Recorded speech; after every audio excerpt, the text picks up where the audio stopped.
Hi, welcome to our update today. Today I want to talk a little bit about some of the challenges carriers and drivers face this time of the year. Out on the West Coast today, if you have a look at some of the markets we're talking about over here, a lot of drivers get stranded over there this time of the year, and in particular for dispatchers, it's the most difficult time of the year to get drivers home. A lot of drivers will prefer to run during Thanksgiving and make up the miles and the extra pay, but during Christmas, it's a time of the year when drivers have to get home. So what they're looking for is loads that get them back to the East Coast. So I wanted to talk a little bit about drivers that are out on the West Coast today and sort of stuck for loads. Today's Wednesday. Today's about the time they need to be loading back towards the East Coast in particular.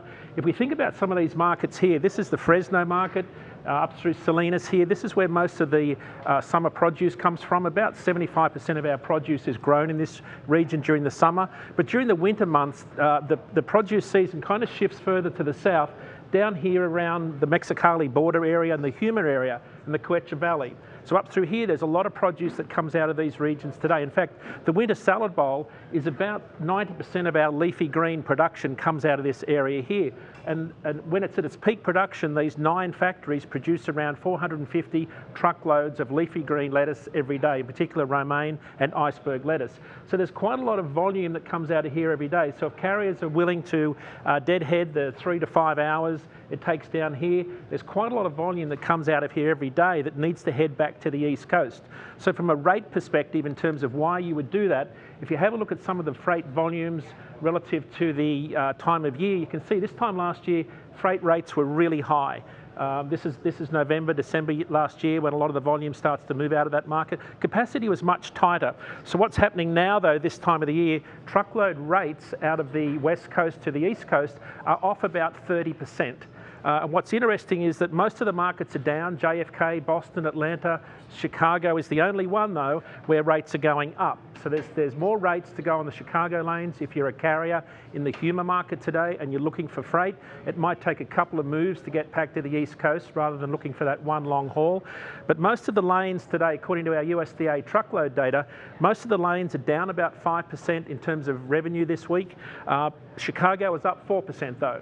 But most of the lanes are running at around $2.40 to $2.45 a mile out of the West Coast to the East Coast. So it's worth that deadhead across the Yuma Valley, the Quechua Valley, to run up through Phoenix and back across the 40 to the East Coast.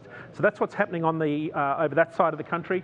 What I wanted to do was talk a little bit about this particular market here of Ontario. It's one of the biggest freight markets in the country, and if you have a look at where capacity is today as we measure by our outbound tender reject index, you can see here that there's a little bit of an uptick here. Carriers are rejecting around 12% of the loads today. Accepting around 80%, 88% of the loads means that there is some upward pressure on spot rates in the market this morning as carriers are looking to get home. So there is some tightness in the market from a rate perspective.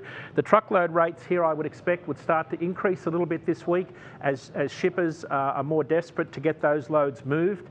So I think if I'm a carrier today, I'm sitting in the Ontario market, which has got 3 components. One is the Inland Empire dry van freight market.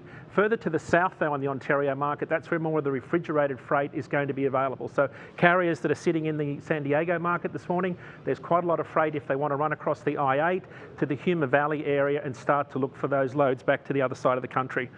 So let's switch gears a little bit now. Last night was one of the big occasions in our industry. Carriers are no doubt aware of the change from the ELD mandate that was grandfathered in, where carriers were allowed 2 years to switch from the AOBRDs over to the ELD requirements. So as of December the 17th, all carriers had to be 100% compliant with the new hours of service regulation as per the ELD mandate. That's now in effect. What's fascinating with the data, when we look in our Sonar chart, we can see here that this was the soft mandate that came in December 17. You can see that there was a little bit of an impact on hours of service violations as it relates to the hours of service regulation. But this is the hard mandate here. And this is when the enforcement on the side of the road was actually much more vigilant. Carriers weren't given the grace period. They had to be compliant and have the telematics device in their vehicle. What's fascinating is that since then, there's been a drop of about 42% in the hours of service violations in the market. So that's what's happening in the market today. The other really big news, if you're in the market for a used truck, now would be the time to be thinking about older trucks, because there has been a significant drop off in price, all in the 14, 26, 29% range in used truck prices. Great time to be buying truck if you're in the market. The comprehensive logistics offerings from PowerFleet cover in-cab ELD, fleet management, trailer tracking, cargo monitoring, and tracking other assets such as chassis and intermodal containers. Power up your operations with PowerFleet.